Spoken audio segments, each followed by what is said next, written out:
पेट है ये जीवन का केंद्र है। हमारा शरीर पूरा का पूरा जो संचालित हो रहा है वो हमारे पेट से हो रहा है।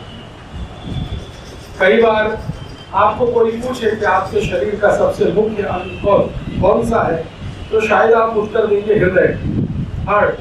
लेकिन हार्ट के लिए भी पेट है जो एनर्जी दे रहा है, ऊर्जा दे रहा है। जो पेट नहीं है तो हार्ट भी काम नहीं कर सकता। तो आपके शरीर का सबसे मुख्य अंग है वो पेट है आपका, क्योंकि आपके हार्ट को चलाने के लिए रक्त चाहिए, ब्लड चाहिए। ब्लड को बनाने वाला ये पेट है। आपके शरीर के सभी अंगों को चलाने के लिए जो कुछ भी चाहिए उसको उत्पादन करने वाला जो सेंटर है वो पेट ही है। तो वाघभट्ट जी कहते हैं कि पेट हमारे शरीर का सबसे मुख्य हिस्सा है। और दूसरी बात वो ये कहते हैं कि जिंदगी में 90% रोग इसी पेट से उत्पन्न होते हैं। 90% डिसीज। आपको मैं कुछ डिसीज के नाम दूं तो आप हैरान हो जाएंगे। जैसे हार्ट डिसीज। हार्ट डिसीज में आप क्या जानते हैं? आपने सुना एक बीमारी है हार्ट अटैक, हृदय घात। आपने एक नाम सुना है, दूसरी बीमारी है कार्डियक अरेस्ट, हृदय फेल हो जाए, कार्डियक अरेस्ट। ये दोनों सीरियस बीमारियां हैं, लेकिन इन दोनों का पैदा होना पेट से शुरू होता है। हार्ट तक तो ये तब पहुंचती है जब आप मरने के नजदीक होते हैं। शुरुआत इसकी पेट से होती है।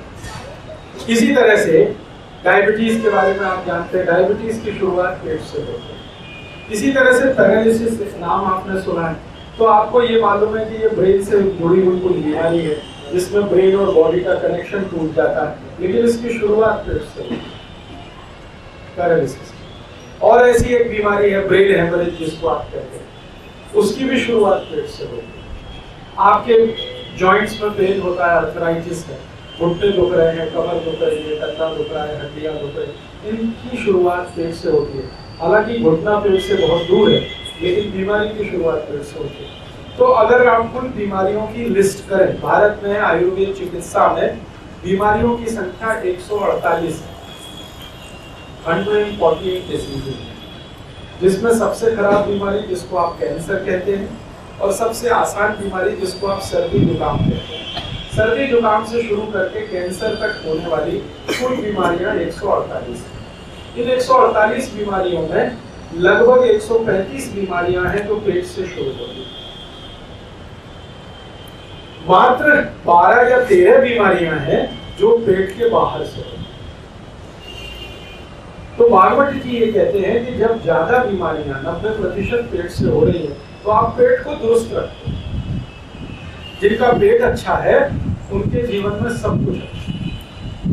अब पेट को दुरुस्त रखने के लिए क्या करना है, उसके उन्होंने कुछ सूत्र दिए हैं। उनमें से मैं आपको कुछ सूत्र बोलता हूँ। उसमें पहला सूत्र है उनका जीवन में, वो कहते हैं कि जिंदगी भर आपका पेट अच्छा रहे, काम करता रहे, तो उसके लिए उन्होंने कहा है कि खाना खाने के बाद कभी भी पानी नहीं पीना।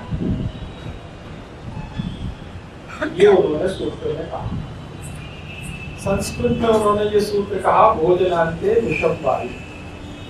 अर्थात इसका मतलब क्या है?